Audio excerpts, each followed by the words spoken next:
Hi everybody, Sheila K. Beck Mahoney here. I am an elite one-stroke instructor. A lot of people ask me what one stroke is. Well, one stroke is where you shade, you blend, and you highlight with one stroke of your brush. And it's a technique of double loading. It consists of your pressure, how much paint you have on your brush, and the position of your brush. Those are our big 3 P's of one stroke. Now, a lot of people don't really understand what one stroke is. It was created by a lady by the name of Donna Dewberry, and that's who has certified me. So she has certified me in her technique. So without further ado, let's get right to it. I'm going to show you the brushes, the paints, and I'm going to show you an example of what we do. We have specific brushes that we use, we have specific paint that we use, and some tools that make life a whole lot easier for you. So I'm going to put this on pause real quick, and then I'll be right back with you, and we'll go from there. Okay, we're back. The magic of of camera. Okay, so what we use is we use folk art paint. All right, we use folk art multi-surface paint. Now on here you can see that I have 2 different labels. All right, this is a new label, this is an older label. If in fact you go to the store and you get a label such as this or this, don't panic, okay? They're just changing the labels. All right, so maybe this one here, they haven't used up all the old labels yet. So don't think that this is really old. Plaid's really good about that. They don't put out, or they don't leave their product on the shelf long enough to go bad. So this is the paint that we use. Now we have 3 different types of brushes that we use in one stroke. So I am going to show you our different types of brushes here. We have, like I said, we have 3 types of brushes that we use.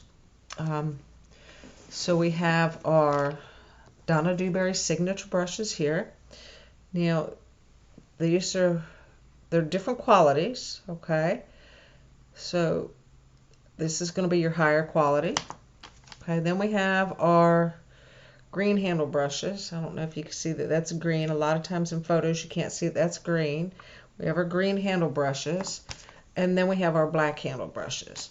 Now the reason that we have different types of brushes is because everybody's at a different level when they start painting.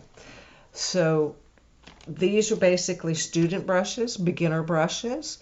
So if in fact you don't want to spend the money on either of these right now, this is going to work just fine for you. It's just not going to last as long, okay?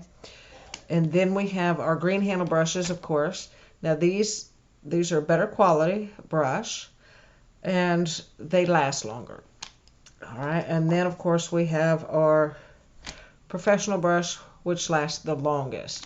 Now, the one big thing with one stroke is, and I'm going to push this camera down. I'm going to get you a little bit closer here, okay? So you can really get a good view of what's going on. I'm bring you in a little bit closer here.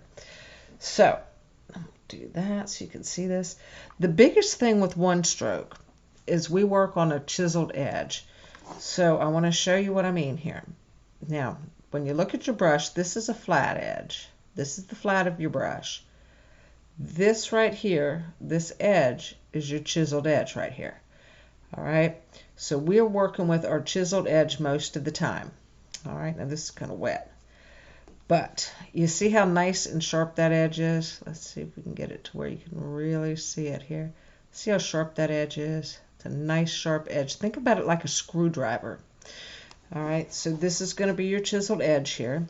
Now, we also have a couple other tools that we work with that I want to tell you about real quick, and it will make your life a little bit easier when you are starting out. Okay, let me get this off of here for y'all. When you're starting out, this is going to make your life a little bit easier. All right, and even as an instructor, this makes my life easier. All right, so we have this cool little tool here, and this is called, let me take our paints off of here, this is called our double loader. Now, the cool thing about our double loader is Miss Donna designed that. Donna Dewberry, she designed the double loader, And let me pull my sleeves up here. So the cool thing about the double loader is you've got this one lid here that peels off. Inside here you have a sponge. So you dampen your sponge, you wring it out, you put it on here. This snaps on. This doesn't just pop off. You actually have to remove it. And then we have this here. Now this snaps on almost like a kind of like a Tupperware thing. You got two little grooves here. So this snaps on, and then you have your paint. All right, now if you look in here, this is where your sponge is. This keeps your paint from drying out. Now some of this paint's been in here a week. All right, so let me set this off to the side. Now, as you can see, I've got some of my paints side by side here. I got this one side by side, got these two side by side here.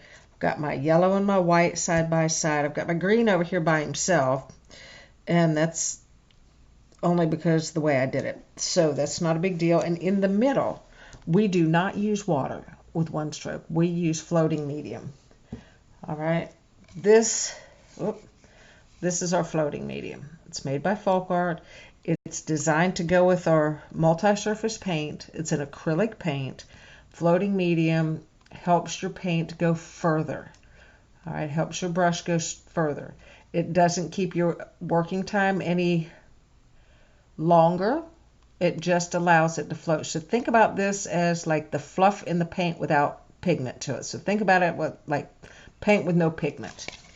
So, and you can see that right here in the middle, and there's a little lid that goes on here that keeps that nice and keeps it from running around. So the big thing with one stroke is this. Let me get this right in the middle so y'all can see what I'm doing here. Is first we dip our brush in our water, and then we lay it on our paper towel to absorb the excess water. So let me get that for you here, because we don't work with water. So we dip our brush in there, we lay it on here. Now that's perfect with the shine, so you can see the water on there. See how that water's coming out? Now that's like that because I've been painting, okay?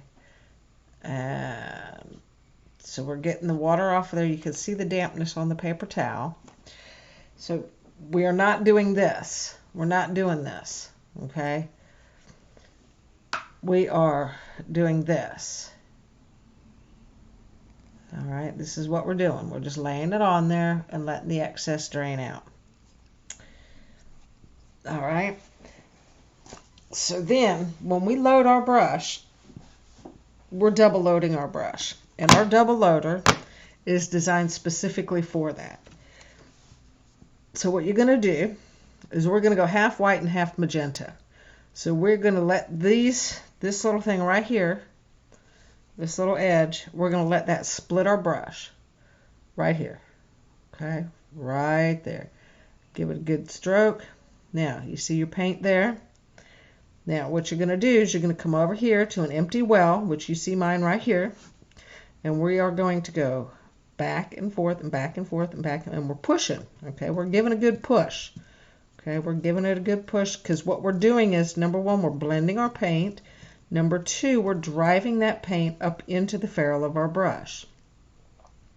All right, now, I don't have quite as much white on mine because of the way my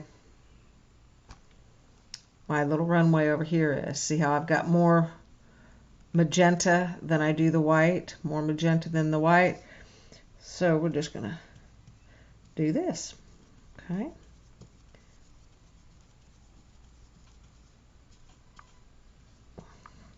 Now, your goal is, and you could see this, see how that's blended? You go from light to dark here, light to dark. See how it's kind of ombre'd or blended?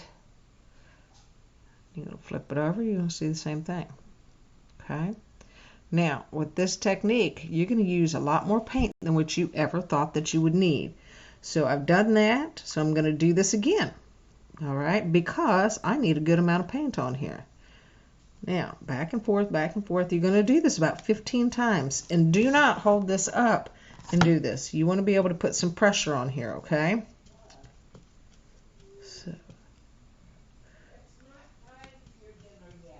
Okay, you can hear my mother yelling at the dog.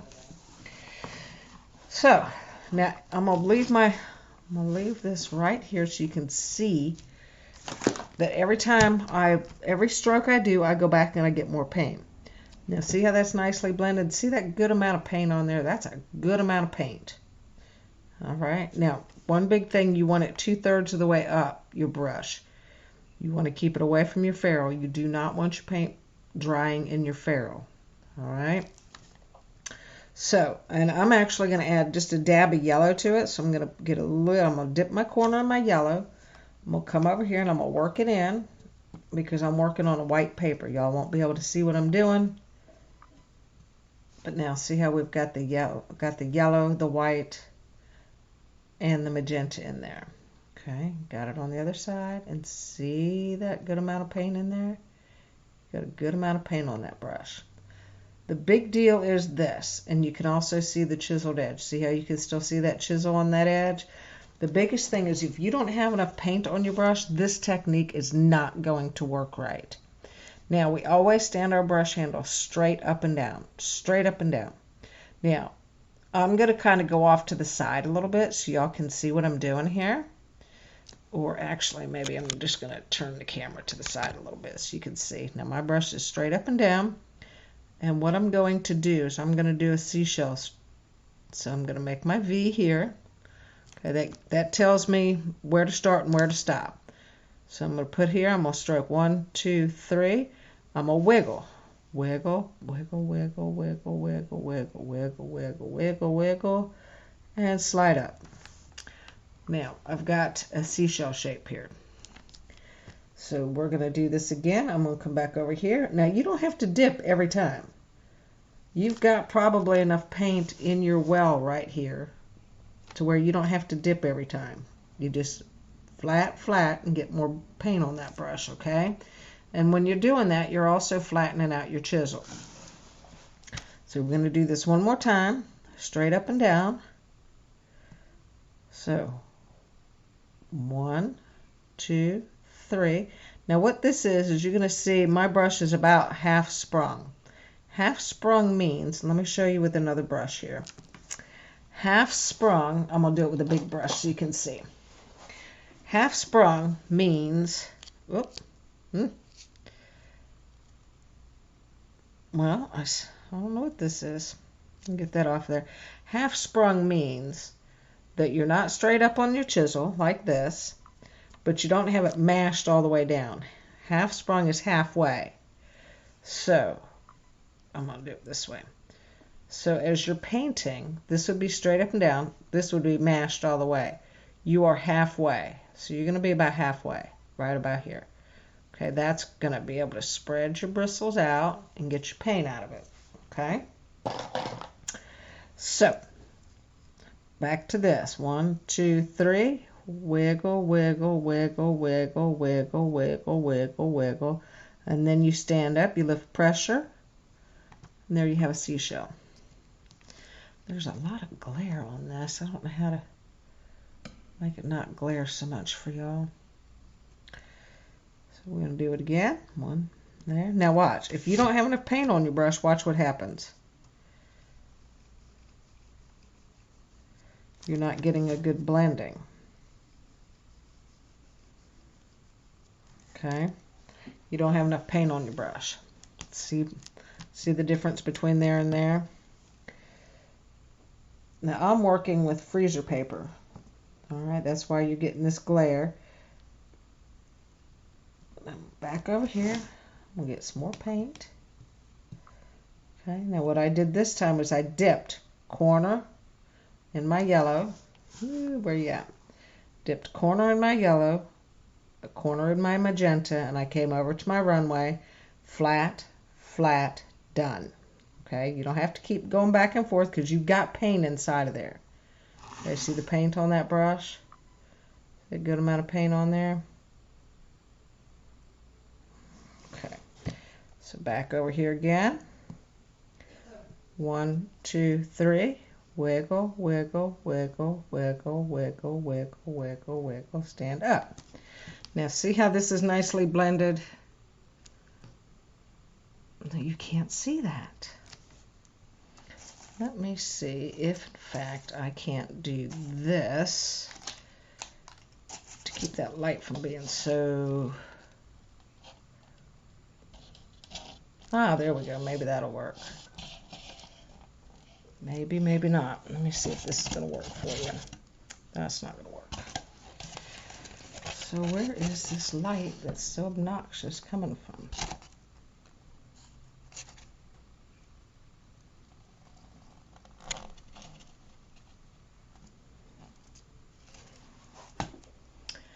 Well, maybe I'm not going to be able to work on freezer paper.